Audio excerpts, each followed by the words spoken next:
At breakfast, my son asked, "Mom, should I tell Dad about last night?" What happened next shattered everything. The spoon in my hand froze halfway to my mouth. My son's voice was innocent, almost cheerful, like he was asking if he could go outside to play or have another waffle. "Mom, should I tell Dad about last night?" But the words hit me like a truck, like a physical blow, like the ground disappearing beneath my feet. Across the table, my wife's hand jerked. She knocked over her orange juice. The glass tipped, orange liquid spreading across the white tablecloth, dripping onto the floor. Her face went pale, actually pale, color draining in real time. "Eat your breakfast," she said quickly, voice shaking, high-pitched, panicked. "Just eat. We'll talk later." I didn't say a word, didn't move, just sat there with my spoon suspended in air. I just watched her, really watched her, saw the fear in her eyes, saw the guilt, saw everything I'd been pretending not to see for months. And in that moment, something inside me went cold, went dead, went numb. For months, 6 months, maybe 7, I'd been telling myself I was imagining things, that I was paranoid, that I was being crazy. The late-night work meetings that started happening every Thursday, always Thursday, never any other day. The sudden password lock on her phone. After 8 years of marriage, after never caring before, suddenly privacy mattered. The way she smelled different when she came home, not like her usual perfume, like someone else's cologne. Masculine, unfamiliar, wrong. The way she'd stopped looking at me during conversations, stopped touching me, stopped laughing at my jokes, stopped everything that made us us. But last night changed everything. Last night, I stopped pretending, stopped lying to myself, stopped hoping I was wrong. Last night, while she thought I was out of town for work, a business trip to Denver, I'd told her about for weeks, I sat in the dark living room of our house, waiting, watching, not moving, watching the feed from the camera I'd hidden by the back door 3 weeks ago. Tiny camera, wireless, motion activated, ordered it on Amazon, installed it myself. I saw the headlights pull into our driveway at 9:47 p.m., saw her car, our silver Honda, the one I made payments on, saw her step out, not alone, passenger door opening, a man getting out, and I saw his arm go around her waist as they walked to the door, saw her lean into him, saw her laugh, that laugh, the one that used to be just for me, saw them slip into the house through the back door, the door 15 feet from where I was sitting, in complete darkness. I watched them kiss in my kitchen, under the lights I'd installed, on the floor I'd refinished, in the house I'd bought for our family. Long kiss, deep kiss, hands in hair, bodies pressed together, before they disappeared down the hall, toward our bedroom, the bedroom where I slept, where our son had been conceived, where we'd built a life. I didn't sleep a single minute that night, just sat there, in the dark, watching the clock, waiting for morning, planning. Now, in the harsh morning light, my 7-year-old son had just confirmed everything, had just blown open the lie, had just exposed the truth she'd been hiding. My wife Lisa couldn't even look at me now, staring at her plate, at the spilled orange juice, at anything but my face. I stood up slowly, chair scraping loud against the tile floor, sound echoing in the suddenly silent kitchen. My son Tyler blinked at me, confused by the tension, by the silence, by whatever he was sensing, milk dribbling down his chin, 7 years old, innocent, unaware. Lisa finally spoke, voice thin, barely audible. "It's not what you think. Whatever he meant. It's not." I didn't answer, didn't respond, didn't engage. I walked to the counter, picked up my phone, opened the video app, hit play. The sound of her laugh, the one that used to be just for me, filled the kitchen, crystal clear, unmistakable. Her voice, her words, "I've missed you so much." She reached across the table, fast, desperate, like she could grab the phone before Tyler saw, before the evidence became real. "Don't. Go get ready for school, buddy," I said gently, eyes never leaving hers, voice calm, controlled. "Brush your teeth, get your backpack." Tyler hesitated, looking between us, sensing something wrong, something bad. "But Dad, now please." He obeyed, sliding off his chair, walking slowly toward the stairs, looking back once, confused, scared. When I heard his footsteps on the stairs, when I heard his bedroom door close, Lisa finally dropped the act, dropped the pretense, dropped the mask. "It was a mistake," she whispered, tears starting, voice breaking. "Just once. It didn't mean anything. I swear, it was stupid. I was confused. But I'd seen the video, the way she looked at him, the way she touched him, the way she smiled, the same way she used to look at me when we were dating, when we were falling in love, when we first got married." I leaned on the counter, trying to keep my voice steady, trying not to scream, trying not to break down. "How many Thursday nights have been a mistake?" She opened her mouth, but no words came out, just air, just silence. That silence told me everything, more than any confession, more than any admission. That silence was the truth. I walked past her, didn't touch her, didn't look at her, went to the bedroom, our bedroom, started packing a bag. Not for me, for her. I wasn't leaving. This was my house, my home, my son's home. She was the one leaving. I pulled clothes from her dresser, threw them in the suitcase, didn't fold them, didn't care, just grabbed handfuls and shoved them in. I wasn't sure what hurt more, the betrayal itself, or the fact that our son had been the one to expose it, that Tyler had seen something, had witnessed something, had been dragged into this nightmare. As I zipped the suitcase shut, as I yanked the zipper closed, she appeared in the doorway, face red, blotchy, streaked with tears, mascara running. "Please," she she said, voice desperate, pleading. Don't do this. Let's talk. Let's go to counseling. Let's work on this. We have Tyler to think about. We have a family. But talking was what I'd been begging for 6 months, 7 months, however long this had been happening. All I got were lies, excuses, deflections, cold shoulders, turned backs. I carried the bag past her, down the stairs, set it by the front door with a heavy thud, grabbed my keys, grabbed Tyler's backpack. When I get back from taking him to school, I expect you to be gone, out of this house. I don't care where you go. Hotel, your sisters, your boyfriends. I don't care, but you're not here when I get back. Her sobs followed me out to the car, loud, desperate, theatrical, but I didn't look back, didn't hesitate, didn't care. I drove Tyler to school in complete silence, hands gripping the steering wheel so tight my knuckles turned white, jaw clenched, eyes straight ahead. When we pulled up to Jefferson Elementary, when I parked in the drop-off zone, he lingered before getting out, unbuckled slowly, staring at me. Dad, he said softly, small voice, scared voice. Are you mad at Mom? I swallowed hard, forced my jaw to unclench, forced a calm tone, forced myself to sound normal. No, buddy, not mad, just grown-up stuff, boring stuff. You don't need to worry. Go have a good day. Learn something cool. Learn. He nodded slowly, not believing me. Kids always know, always sense the truth. Okay, Dad. He got out, backpack bouncing, running toward the school building, 7 years old, innocent, about to have his world shattered, completely unaware of the storm about to hit our family, about to destroy everything he knew. As soon as Tyler disappeared inside the school, as soon as the doors closed behind him, I didn't go home. I couldn't, not yet, not ready. I sat there in the parking lot, staring at the steering wheel, at my hands, at nothing, feeling like my chest was going to cave in, like my ribs were collapsing, like I couldn't breathe, because I'd seen the man's face on that camera footage, seen it clearly, in perfect HD clarity. At first, I hadn't believed my eyes, thought I was wrong, thought it was someone who looked similar, but it wasn't. It wasn't some stranger, some random guy from her office, some nobody I'd never met. It was Derek, my neighbor, my friend, the guy who lived 4 houses down, the guy who'd helped me build our deck last summer while we grilled burgers and drank beer and talked about sports and life, the guy I'd trusted around my wife and kid, around my family, around my home. We'd shared holidays together, Thanksgiving, 4th of July, New Year's Eve. He'd toasted our anniversary last year, raised his glass, said nice things about marriage and commitment and love. The betrayal wasn't just personal, it was public, it was community, it was everything. They'd both looked me in the eye while lying, for months, over and over, smiling, pretending, acting. I drove straight to his house, didn't think, didn't plan, just drove. His black truck was parked in the driveway like nothing had happened, like everything was normal, like he hadn't just destroyed 2 families. I got out, slammed my door, walked to his front door, knocked hard enough to rattle the frame, pounded with my fist. When he opened it, when I saw his face, his expression went from casual to guilty in an instant, from relaxed to panicked, from normal to terrified. He knew why I was there, knew what was coming. We need to talk, I said, voice low, controlled, dangerous. He stepped outside quickly, fast, glancing back into his house like he didn't want his wife to overhear, like he didn't want Rachel finding out. You were in my house last night, I said flatly. Not a question, a statement, a fact. He tried to play dumb, shaking his head. I don't know what you think you saw, man. I think you're confused. I cut him off, voice harder now, sharper. I saw the video, Derek. Don't lie to my face again. I watched you kiss my wife in my kitchen. I watched you walk down my hallway into my bedroom. I have it all recorded, every second, every moment. He exhaled sharply, shoulders sagging, running a hand through his hair. Caught, exposed, done. Look, man, I didn't plan for this to happen. It just happened. We didn't mean. I shoved him, hard, against his truck, metal denting. You kissed my wife in front of my kids' cereal bowls, in the house where my son sleeps. You think I care whether you planned it? You think that matters? He held up his hands, defensive, scared. Okay,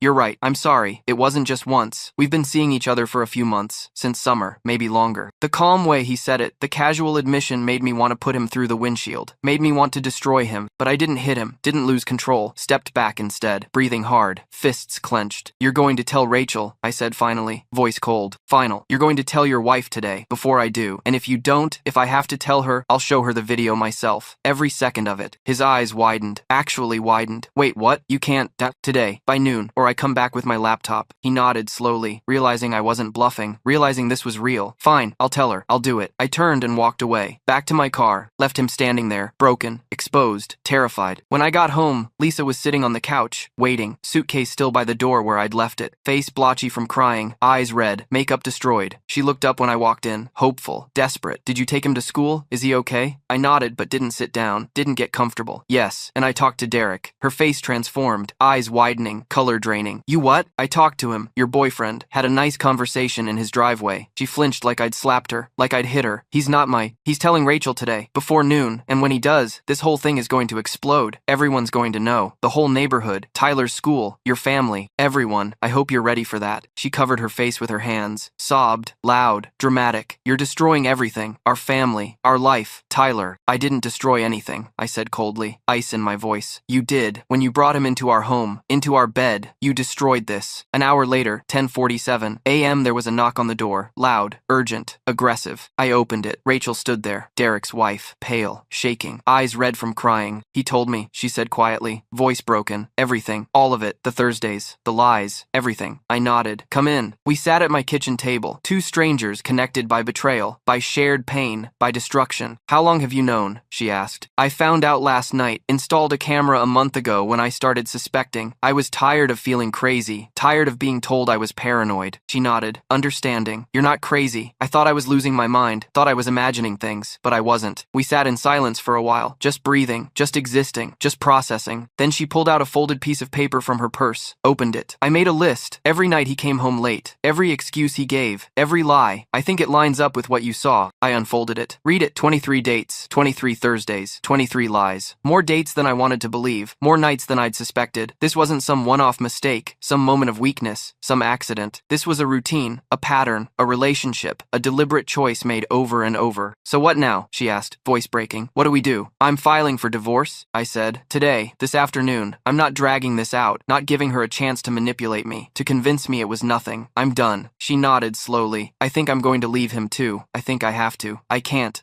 look at him anymore. That's when I made a decision. I'm going to invite him over, Derek, here, now. She looked at me like I'd lost my mind. What? Why would you do that? Because I want him to see us both sitting here together. Want him to see the damage he caused, the destruction, the pain. Want him to face it, face us, face reality. She hesitated, then nodded, slowly. Okay, I'll stay. Let's do it. I texted him. Come to my house now, both of you. You and Lisa. We need to talk. 10 minutes later, 11:03 a.m., they walked in together. Derek and Lisa, both pale, both scared, both caught. Derek saw Rachel sitting next to me. His face went completely pale, white, ghost white. Sit down, I said, pointing to the chairs across from us. Both of you. They sat slowly, hesitantly, like children, like criminals. Tell her, I said to Derek, looking right at him. Every time, every place, every lie. No more half-truths, no more minimizing, everything. He swallowed hard, Adam's apple bobbing, started talking. At first, vague admissions. It was a mistake. We didn't mean to hurt anyone. It just happened.